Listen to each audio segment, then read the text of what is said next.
Man, this game looks fun, right? Probably not. But SpongeBob holds a special place in my heart.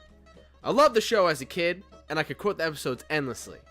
The games, though, I don't remember them being too good. Besides Battle for Bikini Bottom, that game is great. SpongeBob SquarePants, Plankton's Robotic Revenge, though, I don't know about this one. Is it good?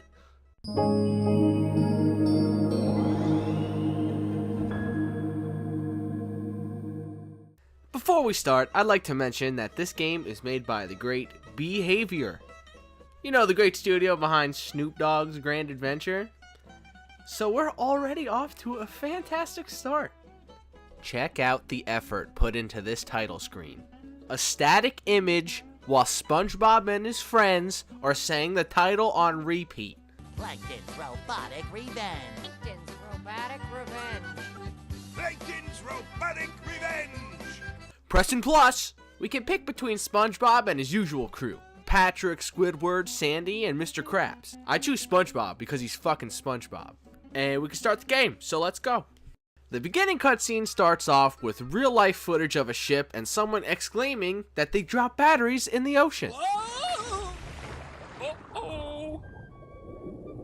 Of all places, the batteries land on Plankton's front yard, and he gets the idea to make robots with them? And the pacing is really weird, because one second he's talking about it, and the next he's ripping open the fucking Krusty Krab. He obviously wants the formula, and Mr. Krabs is unfazed by this 20-foot tall robot who just ripped his roof off. Plankton takes the safe and flies away with it, even though his restaurant is across the fucking street. SpongeBob and friends show up, and Mr. Krabs explains that the safe only opens to 3 keys only he knows the way to on a map he made. Plankton obviously hears this and steals the map. Now SpongeBob and his friends must go to 3 locations and get the keys before Plankton and his family do. First off, batteries in the ocean?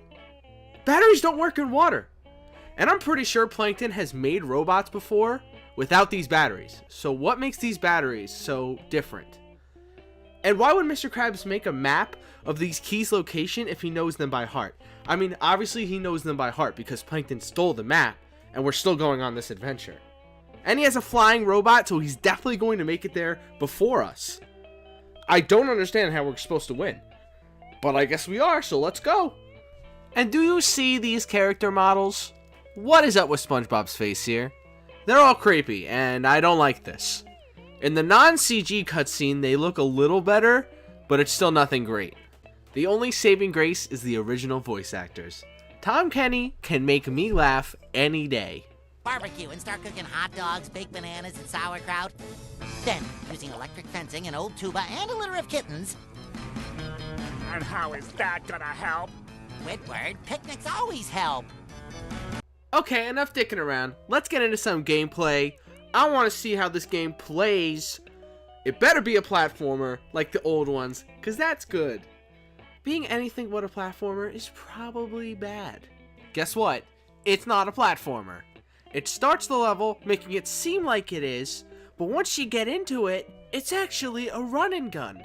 And you shoot shit from now on. SpongeBob with a gun? What's next? They're gonna give Mario a gun? It makes no sense. It's got very basic platforming, but for the most part, it's a straight path going from room to shoot down hordes of enemies. It gets incredibly repetitive real quick. I love SpongeBob's walking animation with this music though.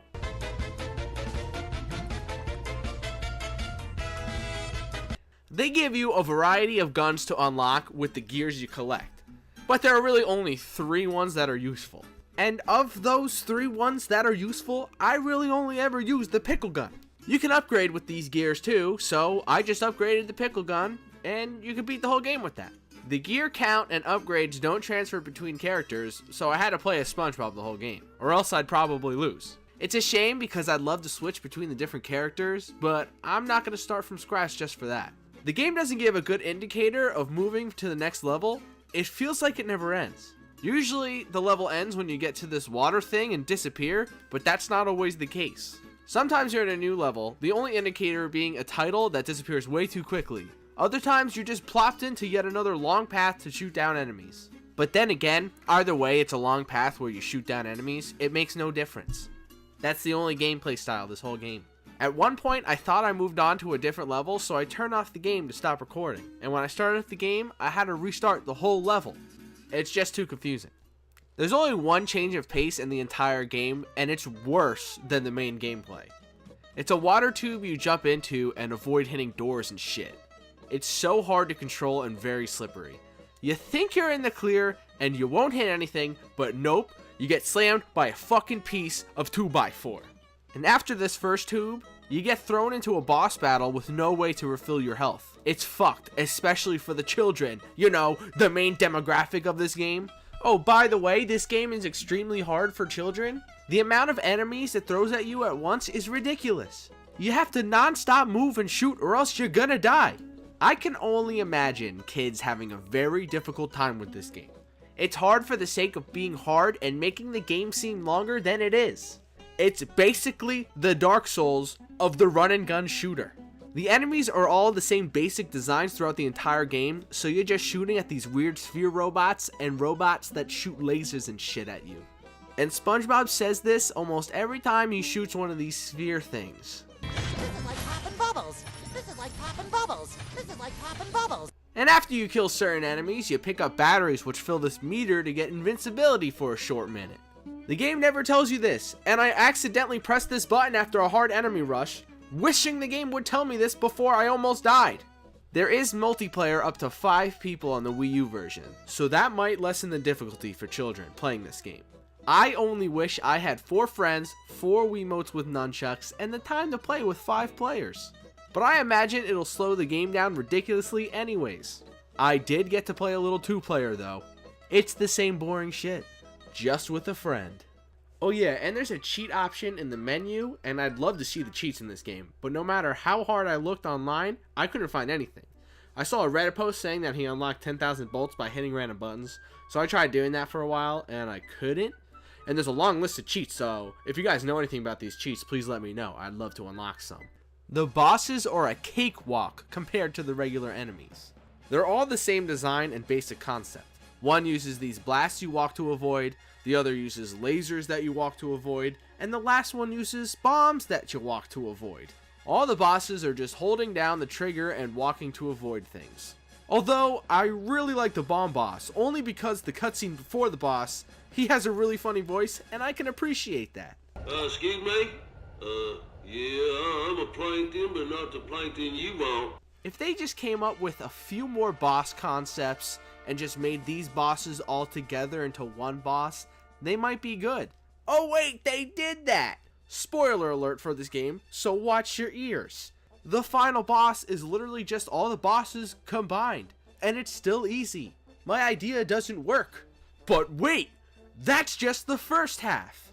This game does the thing where it fakes you out and gives you a second final boss, just like Kirby, my favorite game. But this is also just walk to avoid shit. Fucking predictable. After you kill the easy ass boss, you get the final cutscene of this wonderful game.